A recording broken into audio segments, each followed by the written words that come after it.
દાહોદના ઝાલોદ નગરમાં વાલ્મીકી સમાજના મિત્ર મંડળ દ્વારા ભીની આંખે ગણપતિ બાપાને આજે વિદાય આપી.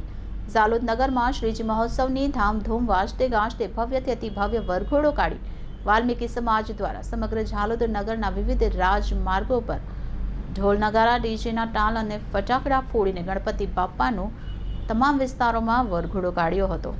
ઢોલ નગારા, ડીજેના તાલ, ફટાકડા ફોડી ગણપતિ બાપાનો તમામ વિસ્તારમાં વરઘોડો કાઢી રંગે ચંગે હર્ષ અને ઉલ્લાસ સાથે ઉજવણી કરી. મંગલ મૂર્તિ ગણપતિ બાપા મોર્યા, અગલે બરસ તું જલ્દી આવ, જય ગણેશ નાદ સાથે સમગ્ર નગર ભક્તિમય બની આજે ઝાલોદના રામસાગર તળાવ ખાતે ગણપતિ બાપાનું વિસર્જન કરવામાં આવ્યું. આ વિસર્જનમાં પોલીસ તંત્ર દ્વારા તમામ રૂટ ઉપર ચુસ્ત પોલીસ બંદોબસ્ત રાખી ગણપતિ બાપા મોર્યાનું શાંતિપૂર્ણ વાતાવરણમાં ગણપતિ બાપાનું વિસર્જન કરવામાં આવ્યું હતું.